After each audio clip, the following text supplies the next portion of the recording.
Nze Nkalubo Patrick ssentebe wa district y'Essembabule abaddeko ate ssentebe wa district y'Essembabule omulonde gubongeddeyo emyaka emirala 5. Nebaza Katonda bino si byange yekka nzekka simanyi gange nzekka manyi ga Katonda ate nebaza abalonzi b'Essembabule okunteekamu obwesige kubanga kye bankolera mu primaries nesimba n'abasajja ab'amaanyi nesimba n'abantu ab'amaanyi naye nzaani kubanga bampeereza obululu bungi emitwalo 5,960 ayali ansemberedde n'afuna obululu omutwalo 1.5. Twali abantu 5 naye bonna nga bwe tugatta obwabwe n'obwange nali mbasinza obululu emitwalo 2,10 bonna awamu. So nebaza Katonda kino tekivudde mu ggulu tekivuddewa kirabika nange emirimu gyange gye mbadde nkola abantu bonna Ssembabule babadde bagisiima. Mbasuubiza okubakolera mbasuubiza okukola obulungi ne gavumenti kubanga nze najjidde ku kadi ya NRM. Ebintu byonna bye ngenda okukola ngenda kutambulira ku manifesto ya NRM. Ngenda kukola ebintu byonna ebigenda okuva wa President Museveni. Era nkubira bannayuganda mwenna bampadde akalulu. President Museveni mumumpeera akalulu. Mumumpeera akalulu eggwanga lino lyonna litambule.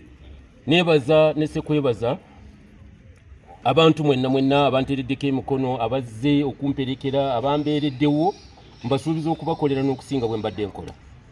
Naye nga Mukama ye mbezi waffe ebintu byonna bijja kutambula bulungi. Nsuubiza okukolagana n'abantu bonna bye mbadde nkolagana nabo.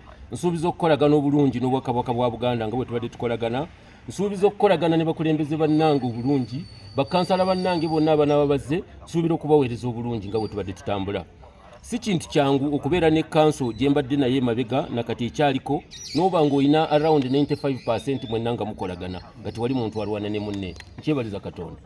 Nebaza Katonda ba chairpersons b'amagombolola bonna okusanga nti babadde mikwano gyange era ne badda ku ground ne bankampainingira.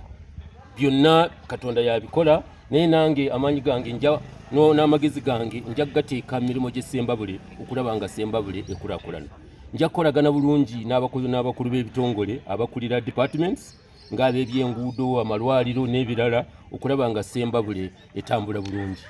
Nebaza ne sekwebaza abantu bonna batukoledde emirimu obulungi kubanga bino ebintu tebivudde mu bbanga bivudde emirimu egibadde gikolebwa. Nebaza minisita wange Honorable Hanifa Kawoya olw'amalwaliro gabadde atuzimbidde muno kubanga abantu balaba nga balina services tazikoze mu constituency ye yekka wabula azikoledde ffenna mu district yonna. Mwebaza era tusiima buwongerwa tumusaba ne President Museveni amwongere ekisanja ekirala mu myaka egijja ate atwongera amalwaliro district yonna awatali kalwaliro akitukolere amalwaliro gonna tugafunire ddala abantu bafuna obujjanjabi nga bwe tubadde tugafuna. Nebaza ababaka bange Honorable Sodo n'abalala bonna abambeereddewo mu kitundu muno. Nebaza baddeezi nebaza abantu bonna abambeereddewo. Luno olutalo terubadde lwange nzekka sigamba nti mbadde ne ssente eziri awo sigamba nti nze mugagga asingayo naye nze mbasuubiza okubakolera n'amagezi gange gonna. Experience njirina Ssembabule mumanyi bulungi nakolerako Ssembabule nga CAO nakolerako Ssembabule nga District Electoral Commission Registrar nakolerako Ssembabule nga Chairman wa Service Commission. Abantu babadde bansasula ebirungi bye nabakolera naye mbebazizza nnyo olw'obwesiga obungi bwe